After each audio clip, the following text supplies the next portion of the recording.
নমস্কার বন্ধুরা, আশা করি বন্ধুরা আপনারা সবাই খুব ভালো আছেন। আমিও খুব ভালো আছি। মমস কিচেনে সবাইকে অনেক অনেক স্বাগত জানাচ্ছি। আজকে বন্ধুরা আপনাদের জন্য সম্পূর্ণ নিরামিষ একটা রান্না নিয়ে এসেছি। গোবিন্দভোগ চাল দিয়ে কাঁঠালের তরকারি। অনেকেই আমরা কাঁঠালকে গাছ পাঠা বলে থাকি, তাই কাঁঠালের মধ্যে মাংসের স্বাদ অনেকেই খুঁজে বেড়ান। নিরামিষ রান্নাতে মাংসের স্বাদ কিভাবে পাওয়া যায় বন্ধুরা? এই কাঁঠালের তরকারিটা খেলে পর সবাই মাংসকে একটা সাইডে রেখে এইটা দিয়ে পুরোটা ভাত খেয়ে নিতে বাধ্য হবেন। সাথে আবারও বলবেন যে পরের বেলার জন্য রাখবে, কিন্তু রুটি দিয়ে খাবো।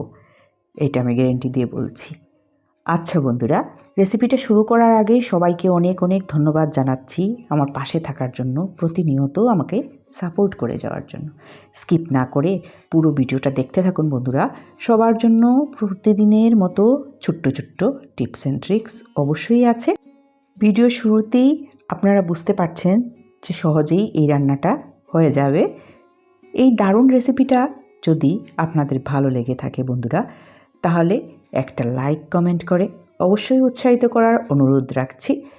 বিশেষ করে অনুরোধ রইল নতুন ভিউয়ার্সদের জন্য, তাদের কাছে একান্ত অনুরোধ চ্যানেলটাকে সাবস্ক্রাইব করে বেল আইকনটাকে ক্লিক করে দেওয়ার জন্য, এইরকম সহজ সহজ রেসিপি পাওয়ার জন্য।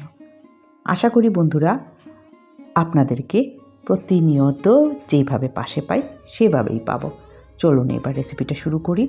মিডিয়াম সাইজের একটা কাঁঠাল নিয়ে নিয়েছি।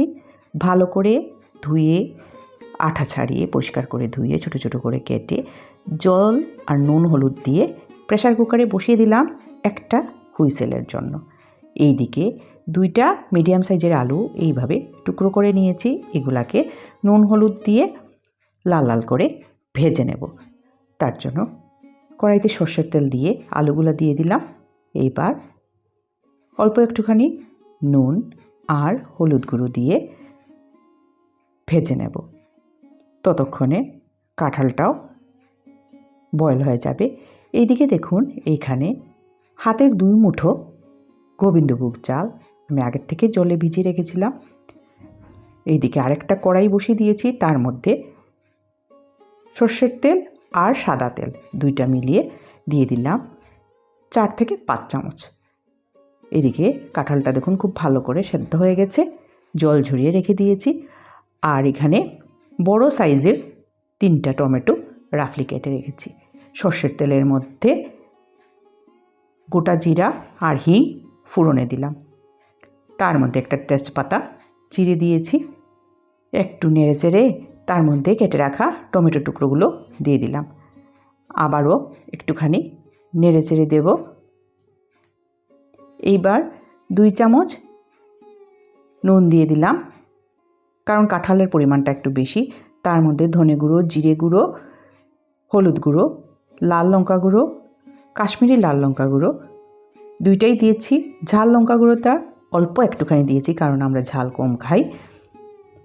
এইবার ভিজিয়ে রাখা গোবিন্দভোগ চালটা দিয়ে খুব ভালো করে নেড়ে চেড়ে দিচ্ছি।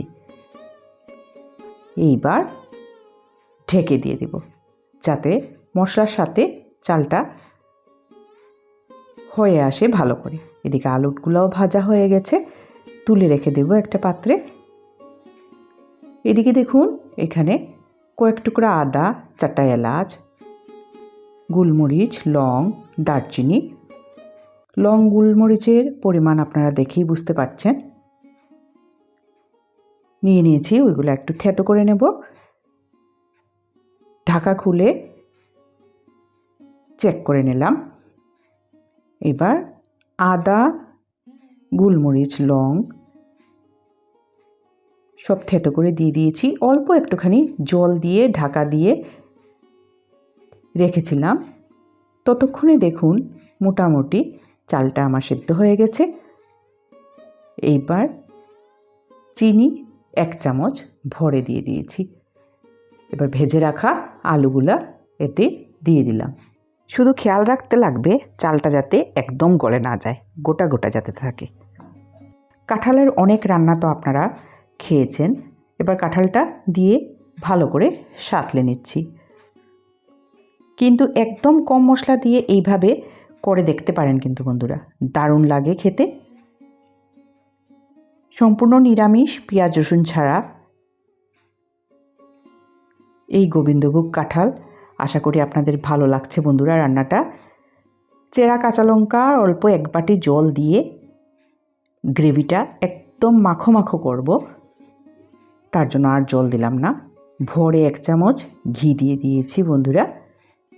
রান্নাটা হয়ে গেছে, এবার গ্যাসের ফ্লেমটা অফ করে দিলাম। রেডি হয়ে গেল দারুণ স্বাদের সম্পূর্ণ নিরামিষ কাঁঠাল গোবিন্দভোগ। গরম গরম ভাতের সাথে সার্ভ করে দিলাম। 1 থালা ভাত এমনিতেই খেয়ে নেওয়া যাবে বন্ধুরা। সবাই খুব খুব ভালো থাকবেন, সুস্থ থাকবেন। আবারও একটা দারুণ রান্না নিয়ে খুব তাড়াতাড়ি অবশ্যই আপনাদের সাথে দেখা হবে। আপনারা দেখেই বুঝতে পারছেন কত সুন্দর হয়েছে রান্নাটা। যদি রেসিপিটা আপনাদের ভালো লেগে থাকে বন্ধুদের সাথে অবশ্যই শেয়ার করে দেবেন বন্ধুরা। আর খেয়ে অবশ্যই কমেন্ট করে জানাবেন কেমন লাগলো আজকের এই রেসিপিটা বন্ধুরা।